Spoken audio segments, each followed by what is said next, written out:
Okay.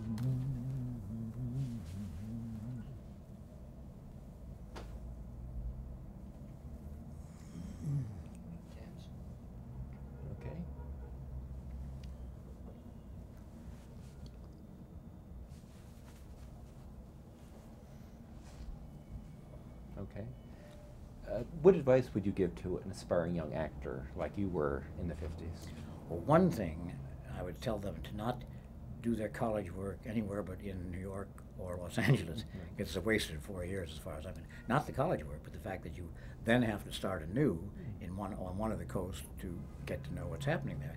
If you're going to college, UCLA, SC, or wherever you want to go, or Los Angeles City College, where I went, in LA, you can learn what is operating in terms of the town and the motion picture and television business while you're getting an education. And you can always get a teaching degree, and if you never get to be professional, you can teach drama, as many people do, or New York, and in some cases, Chicago to a lesser extent.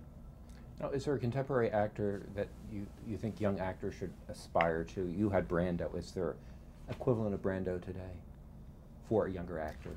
I think the young De Niro and the young Pacino, yes, they now are kind of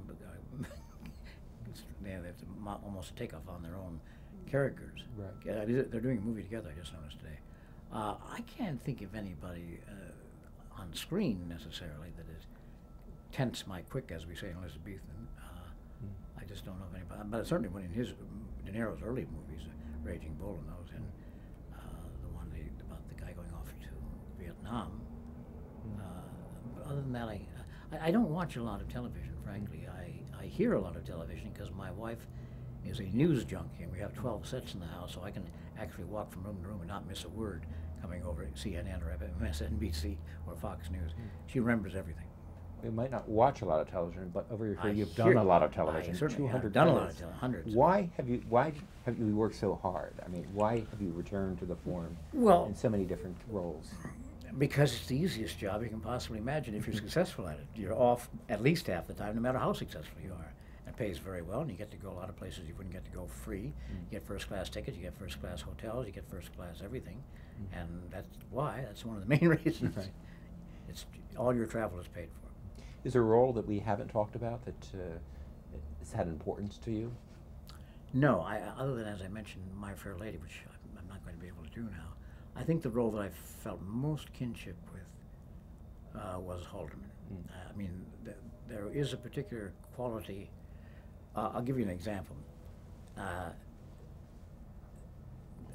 Robert Raylia was associate producer on Steve McQueen's movie, television show, Wanted Dead or Alive. He also was on Bullet, and he was with Steve, I think, on every movie that Steve did. Robert Raylia is his name. He was being interviewed about Bullet, and they were asking how they decided to do the story of McQueen playing a cop, which was unusual to begin with. McQueen was anti-cop as far as everybody knew on television, and how I came to be cast. And he said, well, Steve wanted Robert right from the beginning. He said, but I always wanted Robert because there's no one that's any better than Robert Vaughn, because the moment he walks on the screen, no matter what he's wearing, you want to slap his face. And that's what I did with Haldeman, because Haldeman had kind of that look too. And people who worked with him despised him because he not only looked that way, he apparently acted that way. So I guess that's, when I read the script, I said, this is going to be very easy for me to be very successful doing. And you mentioned you're now on stage doing a role that is like perfect for you. It's part of your whole career, and that's Dalton Trumbo. Could you talk about that? Yes, Dalton Trumbo was one of the Hollywood 10, the most famous of the Hollywood 10. Matter of fact, one wit once said the unfriendly 10 they were called. Actually, there were only 2 talented. The other 8 were just unfriendly, and Trumbo was one of the 2. Right. The other one was his father was a famous writer, Ring Lardner Jr. Yes. Christopher Trumbo, the son of Dalton Trumbo, wrote a one-act play. It runs about 90 minutes, and one of the characters in the play is Christopher talking about his father, which is usually played by different people. And it really is the actor playing Dalton Trumbo reads Dalton Trumbo's letters to various people about various subjects, everything serious, some quite funny. Like he has a whole 2-page letter about masturbation, but he writes he writes beautifully. I mean, he writes like a poet. When he's talking about masturbation, you think he was talking about religion. You wouldn't know what he was talking about. And so it's a wonderful role. You don't have to learn it. Of course, if you do it a few times, you learn it. But I just started doing it last week in Cleveland, and I hope to do it again sometime. There are about 20 actors who have done it already off-Broadway. Brian Dennehy, Robert Loggia, lots of very well-known actors have done the Trumbo role. This is my first crack at it. I guess this is one historical role. You didn't really have to do that much research. No, I the period, I think that you knew that. I knew a lot about the period. I knew a lot about Dalton Trumbo specifically. Right. One of the greatest exchanges of letters I've ever read was in Esquire magazine between Steve Allen and Dalton Trumbo. They both were defining what a liberal was. Of course, Trumbo didn't consider Allen to be a liberal at all, and Steve considered Dalton to be so far left you couldn't even call him anything near being a liberal. It was interesting. They both were very good at writing letters. And this production, which I say is 90 minutes long, there are some brilliant letters, some angry letters, some terribly funny letters, some very touching letters, and just the guy was a terrific writer. And he lost 20 years of his writing career by being blacklisted. And what does blacklisting mean today, do you think? I mean, obviously you read the book in the early 70s.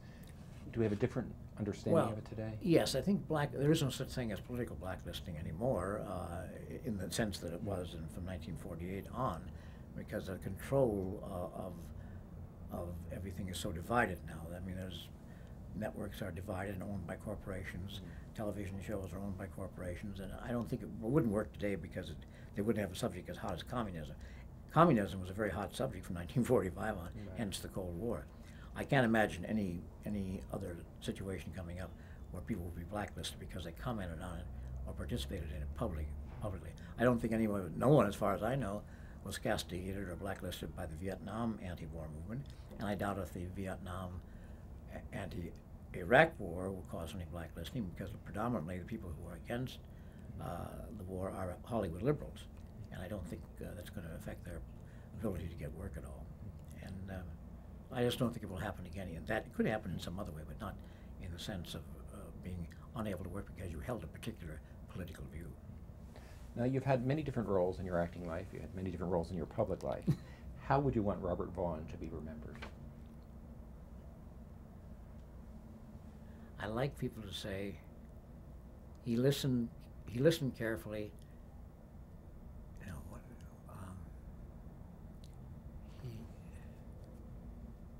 he listened and responded reasonably. That's all.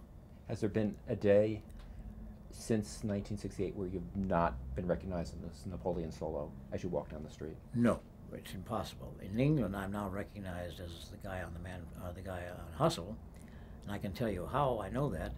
The first year of Hustle, we were still shooting, and I got out of a taxi, and the show had already run in England. It was on television. Got out of a taxi, and I gave the taxi driver a £5 note, and he held it up to the sun, and he said, "This any good, mate?" And I knew that I was on the air in another successful show. But you're going to go to a New York restaurant.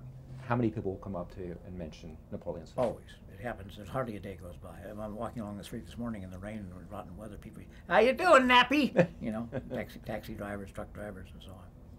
Yeah, I could have a worse problem.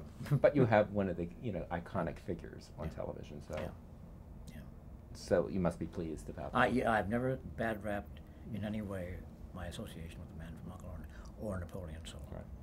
Okay, I think that's okay. Great. Okay, good.